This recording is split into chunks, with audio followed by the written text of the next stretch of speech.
اللہ کے ولی حضرت بایزید بسطامی کے شہر بسطام میں کسی کنجری نے آ کے ڈیرا ڈال دیا، کسی طوائف نے آ کے ڈیرا ڈال دیا۔ وہ ناچتی تھی، گاتی تھی، اس نے جوانوں کی زندگی برباد کر رکھی۔ یہ خبر چلتے چلتے حضرت بایزید بسطامی تک گئی۔ کسی نے کہا حضرت آپ اللہ کے ولی ہیں، آپ کے شہر بسطام میں کسی طوائف نے آ کے ڈیرا ڈال دیا ہے، وہ ناچتی ہے، گاتی ہے، اس نے جوانوں کی زندگی برباد کر رکھی ہے اور آپ خاموش ہو کے بیٹھے۔ کہا میاں وہ کیا کرتی ہے؟ کہا ساری رات جوانوں کو اپنے پاس رکھتی ہے، ان کی خواہش پوری کراتی اور پیسے لیتی۔ کہا پھر اس طرح کرو، اس طوائف کے پاس جاؤ، اسے کہو کہ بابا جی کے لیے بھی تیرے پاس کچھ وقت ہے۔ ایک شخص گیا اس طوائف کے پاس، ناچنے والے کے پاس، کہا وہ جو بڈھا بابا نہیں ہے، سفید داڑھی والا بابا، وہ کہتا ہے میرے لیے بھی کچھ تیرے پاس وقت ہے۔ اس عورت نے کہا یہ تو ہے ہی بڈھا بابا، یہ کرے گا ہی کیا میرا؟ اس طوائف نے کہا میں 1 لاکھ لوں گی، رات کو بڈھے کو بھیج دینا میرے۔ حضرت بایزید بسطامی نے جب سنا تو کہا میں 2 لاکھ دوں گا، پر شرط یہ ہے جیسے میں کروں گا ویسے ہی کرنا پڑے گا۔ میں 2 لاکھ دینے کے لیے تیار، شرط یہ ہے جیسے میں کہوں گا ویسے ہی کرنا پڑے گا۔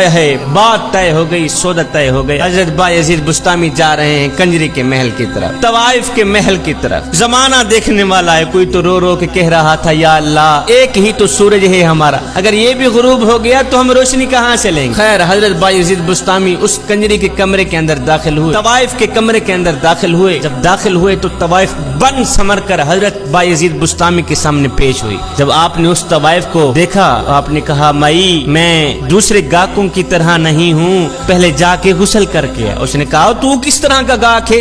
اور پہلے بھی تو گاہک آتے ہیں وہ کہتے ہیں جا کے میک اپ کر کے آ، اور تو واحد گاہک ہے جو کہتا ہے جا کے غسل کر کے آ۔ آپ نے فرمایا میں نے کہا تھا نا 2 لاکھ دوں گا، پر شرط یہی ہے جیسے میں کہوں گا ویسے ہی کرنا پڑے۔ یہ طوائف گئی غسل کر کے، آپ نے فرمایا اب جا کے وضو بھی کر کے۔ طوائف گئی اب وضو بھی کر کے، جب وضو کر کے آئی تو آپ نے فرمایا مائی اب جس طرح میں کروں گا بس ویسے ہی کرتی چلی جانا۔ حضرت بایزید بسطامی نے مصلی بچھایا، پیچھے اس طوائف کو کھڑایا، آپ نے 2 رکعت نماز نفل کی نیت، اس طوائف نے بھی 2 رکعت نماز نفل کی نیت۔ آپ قیام میں کھڑے ہوئے، وہ طوائف بھی قیام میں کھڑی ہوئی۔ آپ رکوع میں گئے، وہ طوائف بھی رکوع میں گئی۔ آپ سجدے میں گئے، وہ طوائف بھی سجدے میں گئی۔ جب آپ سجدے میں گئے تو آپ چیخ کر کہنے لگے، رو کر کہنے لگے، او میرے کریم رب تیری اس بندی کو یہاں تک لے کے آنا میرا کام تھا، آگے اس کی قسمت جگانا تیرا ہی کام ہے۔